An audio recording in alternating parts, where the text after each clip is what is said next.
Faisal, it's like of course, I consult with a lot of sales professionals and marketing professionals, and when the topic of AI comes up, it's like the one question I always get asked is like, okay, is AI going to replace sales? Is it going to replace marketing?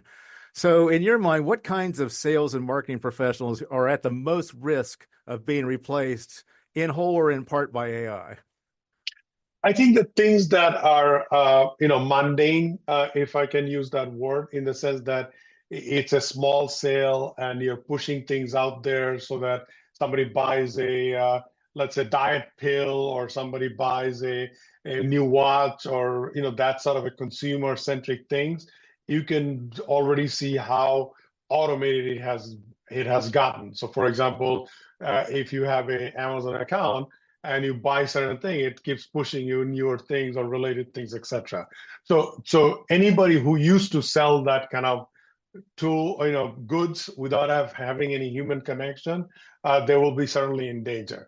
But in terms of business to business sales, or things that requires a human connection from a sales point of view, AI will help you to prepare for that, but you can't make that human connection, and you can't make that sale completely automated. You can do derivative sale, maybe automated, but that human to human connection sales is not going to be in danger anytime soon. In terms of marketing, so the marketing is really emotional connection, right? So the creativity to create that emotional connection still has to be driven by somebody who understands human emotion and current geopolitical situation, or current market situation, or current temperature of the market or trend. You can use those kind of things part of your creative process and use AI to craft the messaging, but you have to know that if you want to make that connection. So I guess what I'm saying, that in the foreseeable future, I don't see those things going away. But what will happen, the people who are not using any of those tools are going to get obsolete, because you're not going to be able to keep up with the speed. So, for example, if I want to do a LinkedIn post, and let's say I want to talk about, okay, based on today's stock, the market up or down. Well, if I take like 3 hours to look that up, that's not longer efficient, right? I can look that up in 50 seconds, right? So if I'm going to do that, then my post will be done in less than 5 minutes.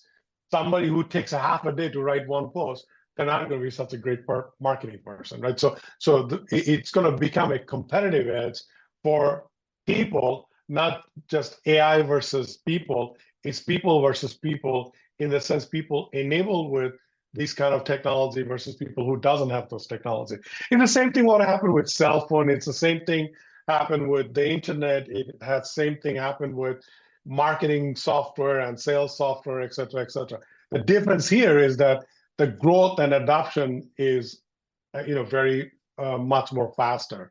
So I kind of, I started my tech career when the browser was coming out, the internet browser was coming Mm-hmm. out, and we saw that, people couldn't think that, you'll have stores on the internet and people will go there to behave. And so now what has happened, that people are far more used to technology, and it's part and parcel of their DNA, and the adoption curve is a lot faster. So these kind of things will even be more accelerated than it used to be in those days.